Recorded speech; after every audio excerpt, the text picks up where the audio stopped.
Hey friends, welcome back to Bank Nifty by TGG once again. Very good morning, it's Sunday और सबको पता ही है हालात कुछ खास नहीं है, क्योंकि मैं लास्ट टाइम जब आया था आप लोग को बोला था आने वाले हफ्ते में खतरा है, और देखिए मार्केट ने झटका दे दिया। पहले 2 दिन हल्का हल्का, पहला 3 दिन 22 सेकेंड हाफ से झटका देना शुरू किया, और हमारे जो पेड मेंबर्स हैं उनको पहले से ही पता था। 22 सेकेंड हाफ से झटका देना शुरू किया, 23 हल्का झटका दिया, 24 दिया, 25 को एकदम डुबकी लगा दिया, लेकिन खुला गैप अप, है ना। सो करीबन आज से 8 महीने 9 महीने पहले से मैं चिल्ला रहा हूँ, और इस साल हो के रहेगी। कोई ना कोई बड़ा युद्ध का खतरा मंडरा रहा है। एस्ट्रोलॉजिकल मेरा प्रेडिक्शंस हैं, ठीक है, मैं आपको बोले जा रहा हूँ, लेकिन आप लोग सुनते कहाँ हो। ये जो हमारे इंडिया में जो अभी पहलगांव में जो हुआ है, बहुत ही बड़ी दुखद बात है। ये ऐसा होना नहीं चाहिए था, लेकिन अब हो गया। अब इसके लिए बहुत ही बॉर्डर में बहुत ही टेंशन है, दोनों मुल्क में भी बहुत टेंशन्स भरे पड़े हुए हैं। लेकिन साथ ही साथ इसका रिएक्शन जो स्टॉक मार्केट में आ रहा है ना, बहुत भयंकर है। क्योंकि मैं लास्ट 2 दिन से कराची इंडेक्स भी देख रहा था, उनके करीबन 4000 पॉइंट गिर चुके हैं। हर दिन लोअर सर्किट मार रहे हैं, आगे की मारेंगे। सो मेरा जो थिंकिंग है, मैंने आप लोग को बहुत पहले से बताया है, मैं तो कोई आप लोग को बाई या सेल स्टॉक मार्केट में रिकमेंडेशन नहीं करता हूँ। मैं सिर्फ एस्ट्रोलॉजी देता हूँ, अपना थॉट्स आपके साथ शेयर करता हूँ, अपने व्यूज़ आपके साथ शेयर करता हूँ। मेरे बात सुन के कोई भी अपने बाइंग और सेलिंग ना करे, ये मेरी आप लोग की एक वार्निंग भी है, डिस्क्लेमर भी। जो भी समझना है समझ लो। कुछ करना है आप अपना फाइनेंशियल एस्ट्रोलॉजर हायर करें, फाइनेंशियल एडवाइज़र हायर करें, फिर ही कुछ करें। क्योंकि हम लोग जो करवाते हैं या सोचते हैं, ये मैं आपको शेयर कर रहा हूँ, और ये है मेरी एस्ट्रोलॉजिकल प्रेडिक्शंस। और ये भी साथ में कहना चाहता हूँ, जो काफ़ी दिनों से मेरे साथ जुड़े हुए हैं, लाइक मैंने ये चैनल स्टार्ट किया था 2020 में या 2021 में, शायद हाँ 2021 में। उस दिन से बहुत सारे आदमी मेरे साथ जुड़े हुए हैं जो मेरे को फॉलो करते हैं, कुछ नए आदमी भी जुड़े हैं। सो उनके लिए, सबके लिए एक ही बात है, काफ़ी देख चुके हो, ठीक है, लेकिन आपके लाइक्स नहीं आते हैं। भले प्रेडिक्शन आपके काम आ जाते हैं, बहुत कोई व्हाट्सअप में भी मैसेज करते हो। अगर ये मेरी थॉट्स, मेरी प्रेडिक्शंस, मेरी शेयर्स आपको अच्छे लगते हो तो शेयर, लाइक, सब्सक्राइब कीजिए, थोड़ा मेरे चैनल को भी ग्रोथ मिले, तो अपने को भी मोटिवेशन मिलता है ना। चलो गाइज, ये तो हो गई अपनी बात। अब आते हैं मार्केट के में। मार्केट में मैंने लास्ट वीक को कह के गया था, आने वाले हफ्ते थोड़ा सा संभाल के काम कीजिए, बहुत झटके लग सकते हैं, और झटके लगे भी। नेक्स्ट वीक जो अपकमिंग वीक आ रहा है, ठीक है, रिलायंस में ताबड़तोड़ रिजल्ट बनाया, आईडीएफसी ने ठीक ठाक रिजल्ट बनाया, बहुत कुछ खास नहीं, लेकिन हाँ एक्सपेक्टेड जितना था उतना ख़राब नहीं बनाया, एक्सपेक्टेशंस मुताबिक बहुत अच्छा बनाया। सो इसमें मंडे को तो मार्केट में रिएक्शंस आना ही वाले हैं, ठीक है, और शायद हम लोग गैप अप भी हो जाएं। लेकिन हाँ, कोई अगर बॉर्डर टेंशन और एस्केलेट ना हो, अगर बॉर्डर टेंशन एस्केलेट हुआ तो थोड़ा मुश्किल बन सकता है ना। सो गाइज, इस कारण से मैं आप लोग को ये कहना चाहता हूँ, जो कमिंग वीक है उसमें भी आप थोड़ा संभल के काम कीजिए, क्योंकि टेंशन वाला माहौल है। मुझे नहीं पता इंडियन पॉलिटिक्स क्या करेगा, इंडियन गवर्नमेंट क्या करेगी, I don't know anything about it. लेकिन कई झटके लगे तो बड़े झटके लग सकते हैं। एज सच मेरी एस्ट्रोलॉजी के हिसाब से कोई बियरिश डेट नहीं है।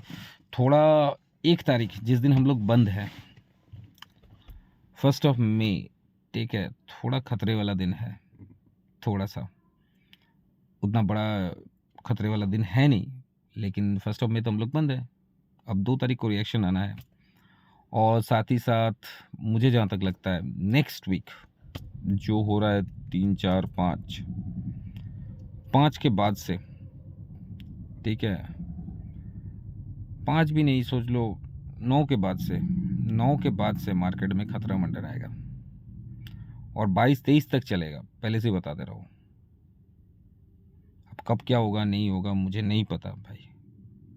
ये सारे मेरे जो बहुत करीबी दोस्त हैं, ये सिर्फ उनको पता है,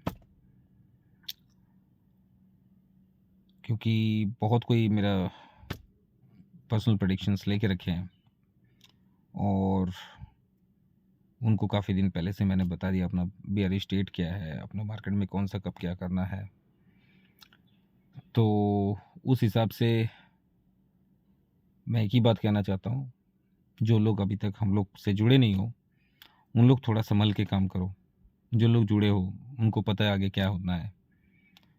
सो हालात कुछ सही नहीं जा रहे हैं अभी, ठीक है ना। मैंने साफ साफ कहा था, मेरे जो पर्सनल प्रेडिक्शंस लेके बैठे हैं 2020 का 20 मार्च का डेट से 2000 मई का 18 तारीख या 22 तारीख या 24 तारीख, मतलब लगभग मई का एंड वीक तक एक बहुत बड़े तूफान से हम लोग गुजर जाएंगे और ये फिर तूफान घूम के आएगा करीबन जुलाई में, जुलाई से सितंबर तक।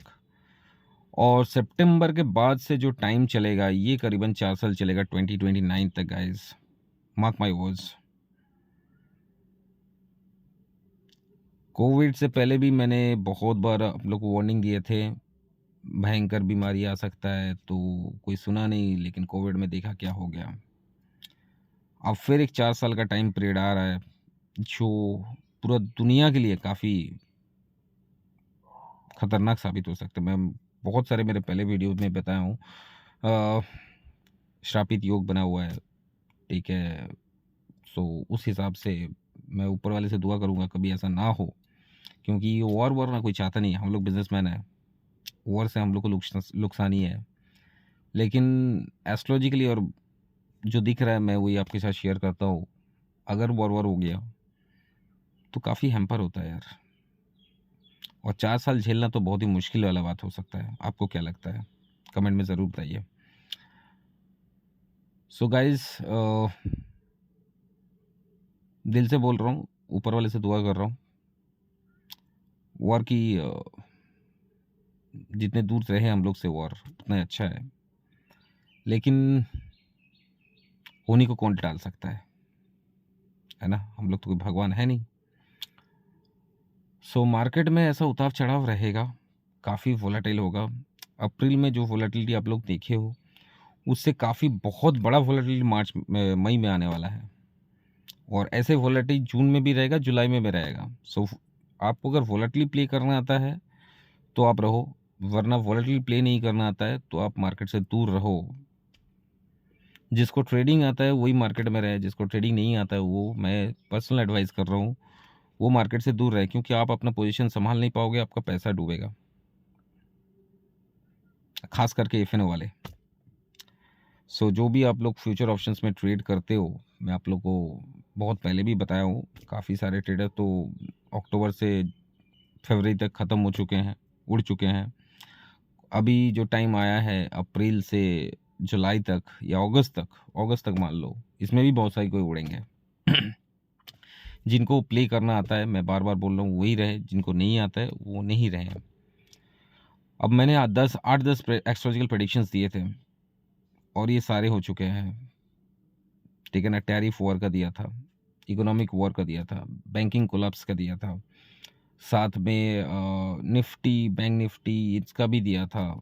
सो ये तो साफ साफ मैंने कहा था, मार्च का एंड हो या अप्रैल का फर्स्ट वीक हो, बैंक निफ्टी नया हाई बना देगा, कहीं से भी हो, चाहे हम लोग 48,000 में खड़े हो, 46,000 में खड़े होंगे, कहीं से भी होगे, 56 टच करना है और 56 टच करके रहेगा।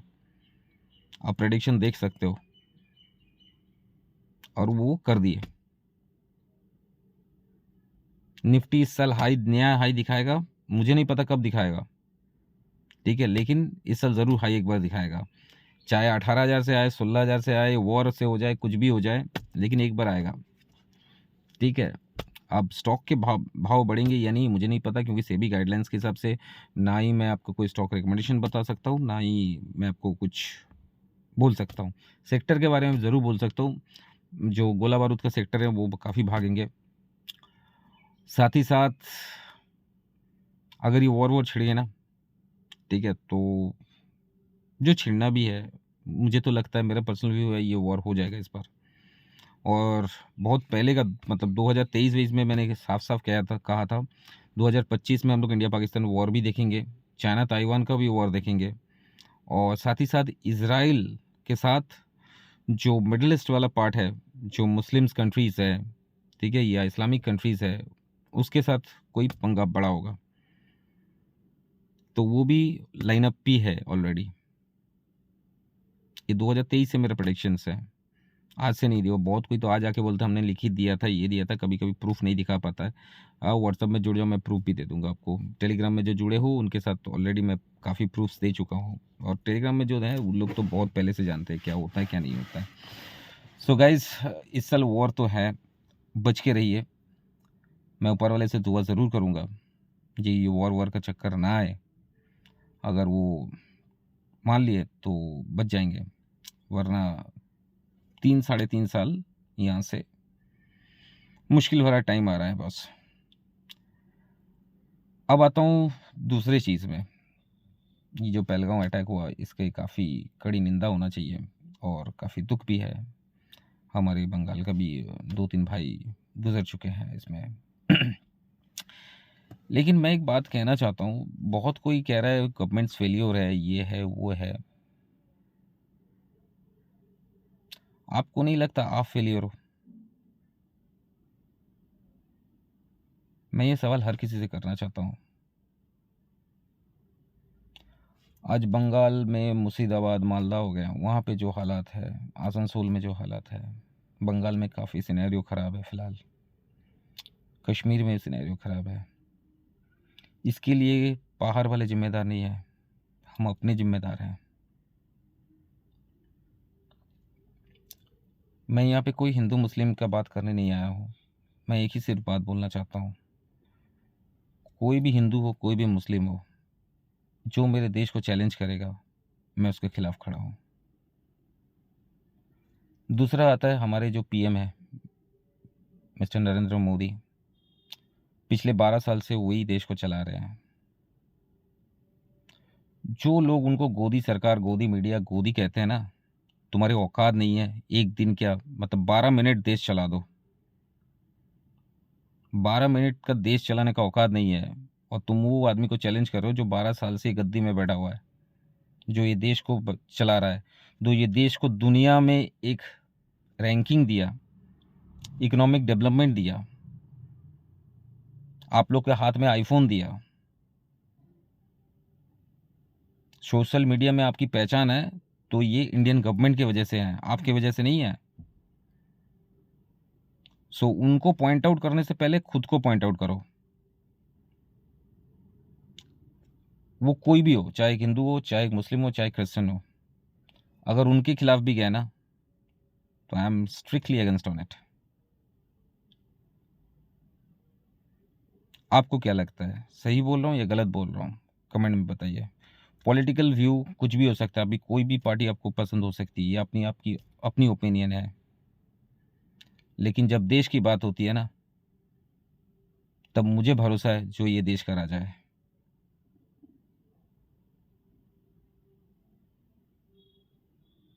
ना देश के खिलाफ सुन सकता हूँ,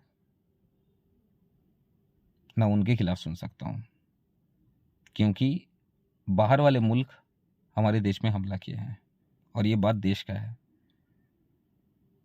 कोई भी बिल हो, कोई भी कुछ हो, आप उसके लिए लड़ो बड़ो, कोई परवाह नहीं है,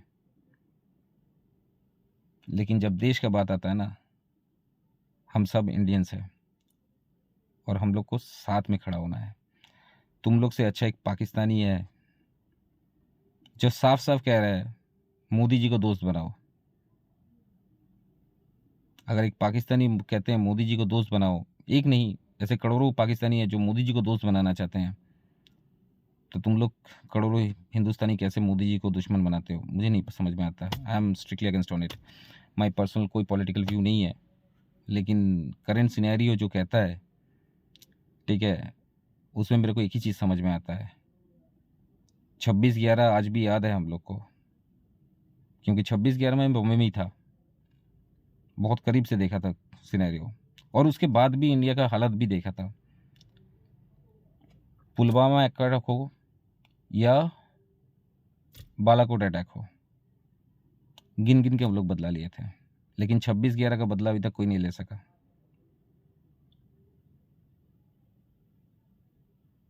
सो जो लोग पॉइंटिंग आउट मोदी और गोदी गवर्नमेंट, उनकी औकात नहीं है। 12 मिनट गद्दी चलाने का औकात नहीं है। एक 12 साल से जो देश चला रहा है, जो इंडिया को कहीं पहुंचा रहा है, आप लोग उन पे उंगली उठा रहे हो। एनीवेज गाइज, ये थोड़ा कहने वाली बात थी, बहुत किसी को सुन रहा था बहुत दिनों से, सो सोचा आऊँ और कुछ आप लोगों के साथ शेयर करूँ। आपका राय क्या है इस बारे में तो ज़रूर बताइए। कमेंट सेक्शन खुला हुआ है, कमेंट में बताइए, कोई हाइड नहीं है। और साथ ही साथ और एक एस्ट्रोलॉजिकल व्यू देना ज़रूर चाहूँगा मार्केट लवर्स के लिए। आगे वाला टाइम खतरे का है, सो जो भी कीजिए बहुत सोच समझ के, बहुत विचार करके कीजिए। मार्केट काफ़ी वोलेटाइल होने वाला है। अगर पोर्टफोलियो को डाइवर्सिफाई करना है तो this is the best time to reshuffle your portfolio. आप गोल्ड पे थोड़ा डाइवर्सिफाई कर सकते हैं, आप ये सेक्टर में डाइवर्सिफाई करो, वो सेक्टर डाइवर्सिफाई करो, क्योंकि बहुत सारे स्टॉक्स बहुत डिस्काउंट में है और डिस्काउंट में आ सकते हैं, ऐसा नहीं कह रहा हूँ, ठीक है, लेकिन portfolio diversification should be must. So guys, आज के लिए इतना ही था। आगे हफ्ता डेट बता दिया मैंने, थोड़ा संभल के रहो और ऊपर वाले से दुआ करूँगा ये ओवर का चक्कर हट जाए, ठीक है ना। सो नेक्स्ट वीडियो के लिए आप इंतज़ार करो, और ये वीडियो अच्छी लगे तो लाइक शेयर सब्सक्राइब ज़रूर करो, ठीक है ना। चलो मिलते हैं नेक्स्ट वीडियो में।